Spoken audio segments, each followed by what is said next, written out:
Hello friends, मैं doctor Dinesh आपका स्वागत करता हूं अपने ऑफिशियल यूट्यूब चैनल कायाबंधु पे। फ्रेंड्स, आज ये बहुत सुनने को मिलता है कि आज उस बंदे की किडनी ख़राब हो गई है और ये अमूमन आज के सिनेरियो में बहुत ज़्यादा देखने को मिल रहा है। तो आज हम इस वीडियो में जानते हैं कि क्या कारण है जिसकी वजह से पेशेंट के गुर्दे ख़राब हो जाते हैं और क्या लक्षण हमें दिखाई दें जिससे हमें समझ में आए कि उनके गुर्दे ख़राब हो रहे हैं। और तीसरा, क्या हम आयुर्वेदिक ट्रीटमेंट करें जिससे कि गुर्दे ख़राब होने से हम बचा सकें। तो सबसे पहले जानते हैं कि कारण क्या क्या है, मुख्य कारण जिसकी वजह से गुर्दे ख़राब होते हैं। तो हमारे इंडिया में हम ये देखने को मिला है कि ज़्यादातर डायबिटिक पेशेंट जो होते हैं उनके गुर्दे बहुत जल्दी ख़राब हो जाते हैं। जिनका हाइपरटेंशन रहता है, बीपी बहुत ज़्यादा बढ़ा हुआ रहता है, उनके गुर्दे ख़राब हो जाते हैं। ये देखने में आया है जो लोग पेन किलर्स बहुत ज़्यादा लेते हैं उनके गुर्दे बहुत जल्दी ख़राब हो जाते हैं। कुछ कंजेनाइटल डिसऑर्डर होते हैं जिसके वजह से गुर्दे ख़राब हो जाते हैं। उनमें प्रमुखता जो है पॉलीसिस्टिक किडनी डिजीज़ है और ग्लोमेरुलोनेफ्राइटिस है।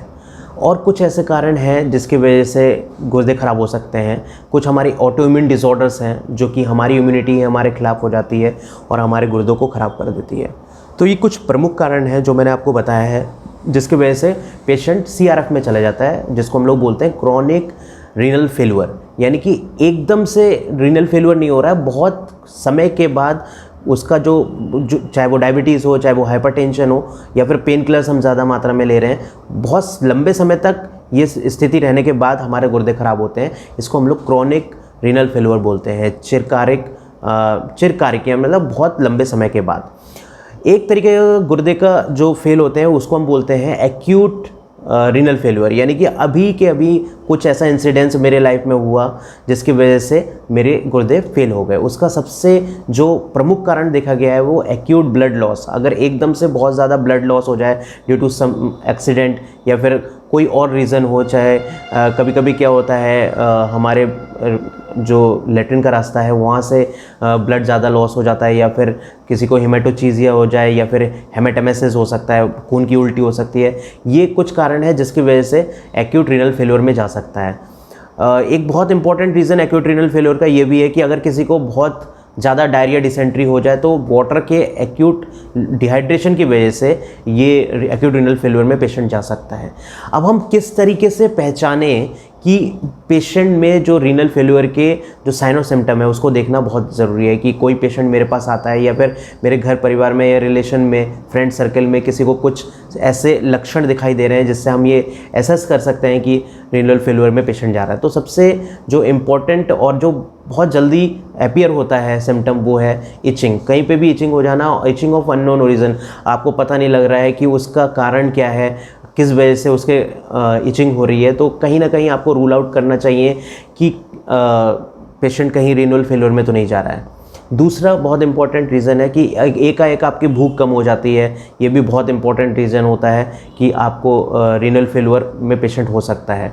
वॉमिटिंग हो जाना, वॉमिटिंग रुक नहीं पता ना लगे कि वॉमिटिंग क्यों हो रही है और वॉमिटिंग रुक ना रही हो, तो ये भी एक कारण है रीनल फेल्योर का। एकाएक बॉडी में सूजन आ जाना, अगर बॉडी में सूजन कहीं पे आ रही है, चाहे पैरों पे चाहे चेहरे पे, तो आपको रूल आउट ज़रूर करना चाहिए कि रीनल फेल्योर हो सकता है। पेशाब का कम हो जाना और पेशाब बार बार आना, पेशाब में झाग होना, ये कहीं ना कहीं हमें दर्शाता है कि पेशेंट रीनल फेल्योर में हो सकता है। अब हम कुछ इन्वेस्टिगेशन के माध्यम से ये पता लगा सकते हैं कि पेशेंट रीनल फेल्योर में है। उसमें जो सबसे इम्पॉर्टेंट है वो है सीरम क्रेटिनिन और ब्लड यूरिया। बिकॉज हमारा जो किडनी है वो एक फिल्ट्रेशन यूनिट है हमारी बॉडी की। जितना भी हम खाना खाते हैं, पानी पीते हैं, तो वो कहीं ना कहीं फ़िल्टर होकर किडनी के थ्रू जो वेस्ट होते हैं वो बाहर निकलते हैं। अब किसी कारण से अगर ये वेस्ट बाहर नहीं निकल पाए तो वो यूरिया और क्रेटिनिन के माध्यम से हमारे बॉडी के अंदर इसका लेवल बढ़ सकता है। जो हमारे इलेक्ट्रोलाइट्स हैं, सोडियम और पोटेशियम, जब गुर्दे सही से काम नहीं करते हैं तो सोडियम और पोटेशियम का लेवल ऑल्टर हो सकता है। फॉस्फोरस, ये कुछ ऐसे हमारे इलेक्ट्रोलाइट्स हैं जिनका इम्बैलेंस हो जाता है जब हमारे रीनल फेल्योर में जाते हैं। हम बायोप्सी के थ्रू, हम अल्ट्रासाउंड के थ्रू ये चेक कर सकते हैं कि हमारी किडनी कौन से स्टेज में चल रही है, whether it is grade 1, grade 2, grade 3, grade 4। तो ये मेडिकल जो क्लिनिकल हिस्ट्री और इन्वेस्टिगेशन के माध्यम से, साइन और सिम्टम के माध्यम से हम ये पता लगा सकते हैं कि हमारे गुर्दे कितने इम्पेयर्ड हो चुके हैं।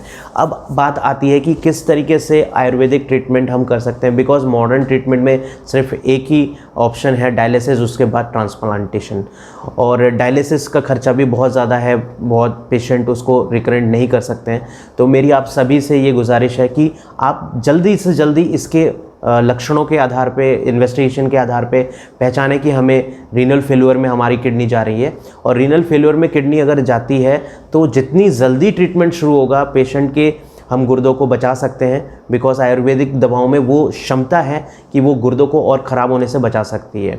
कुछ हमारे ऐसे हर्ब्स हैं जो बहुत ही इंपॉर्टेंट हैं, जो ये हमें बताते हैं कि उनके नाम से ही हमें ये पता लग जाता है कि उनके अंदर वो क्षमता है कि वो रिजुविनेट कर सकते हैं सेल्स को, नेफ्रॉन्स को। तो सबसे पहला हमारा जो हर्ब है वो है पुनर्नवा। तो पुनर्नवा की कई औषधियाँ आती हैं। अभी ये देखने में आया है कि जो गुर्दे के पेशेंट में ब्लड की कमी बहुत ज़्यादा हो जाती है, क्योंकि एरिथ्रोपोएटिन नाम का एक हार्मोन वो गुर्दे से ही निकलता है, और जब गुर्दे ख़राब हो जाते हैं तो वो हार्मोन निकलना बंद हो जाते हैं। तो ब्लड भी साइमल्टेनियसली बढ़ा है, उसके लिए बहुत ही अच्छा एक कंपाउंड हमारे पास है, पुनर्नवा मंडूर। चूँकि हमने देखने में आया है कि यूरिन का लेवल, आउटपुट कम हो जाता है, तो उसके लिए बहुत ही इंपॉर्टेंट एक कंपाउंड है गोक्षुरादि गुग्गुलु। एक आप रसायन चूर्ण बना सकते हो, बहुत ही सिंपल प्रोसेस है। गोखरू चूर्ण ले लीजिए, आंवला चूर्ण ले लीजिए, और गोदंती भस्म ले लीजिए। ये आप ले करके इसको, और गिलोय सत्व, ये 4 चीज़ें लेकर के आप बना सकते हैं रसायन चूर्ण। इसको मात्रा आपको 3 ग्राम लेनी है सुबह शाम, और इसको जो रेशियो रहेगा वो 1:1:1:8, यानी कि आपका आंवले के चूर्ण, गोक्षरू चूर्ण और गिलोय सत्व, ये आपको बराबर बराबर मात्रा में लेना है। 1/8 भाग आपको गोदंती भस्म लेना है।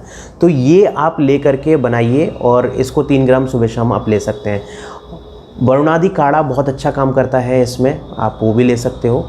और एक अगर आप पेटेंटेड में जाएं तो नीरी KFT सिरप ml का आता है, बहुत अच्छा काम करता है। क्रश RT सिरप आता है, वो भी बहुत अच्छा काम करता है।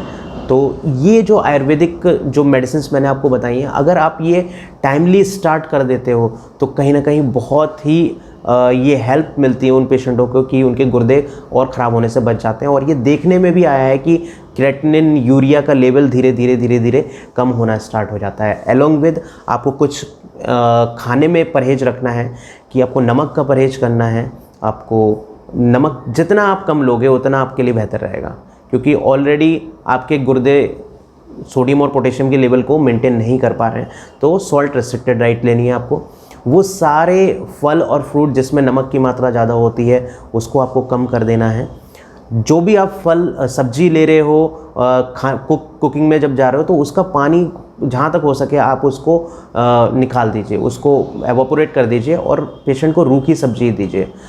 आप ऐसे पेशेंट को जिनके गुर्दे फेल हो रहे हैं उनको थोड़ा सा आप योग प्राणायाम करवाइए, क्योंकि योग और प्राणायाम कराने से क्या होता है, हमारे जो गुर्दे हैं वो एक्टिवेट होते हैं, और एक्टिवेट जब होते हैं तो उनकी कार्य प्रणाली सुचारू रूप से चलती है। मेडिटेशन बहुत इंपॉर्टेंट है, क्योंकि ऐसे पेशेंट कहीं ना कहीं डिप्रेस रहते हैं कि उनको जब पता लगता है कि उनके गुर्दे सही से काम नहीं कर पा रहे हैं। और आजकल इंटरनेट, डिजिटल मीडिया का इतना ज़माना है, सब लोग चीज़ें पब्लिक डोमेन में हैं, पढ़ लेते हैं, तो उससे भी वो डिप्रेस हो जाते हैं। तो मेडिटेशन एक बहुत अच्छा साधन है कि उनका जो डिप्रेशन का लेवल है वो हम कम कर सकते हैं। तो ये सारी जानकारी आप जितने ज़्यादा लोगों तक स्प्रेड करेंगे तो ये मानवता के लिए बहुत ही अच्छा होगा।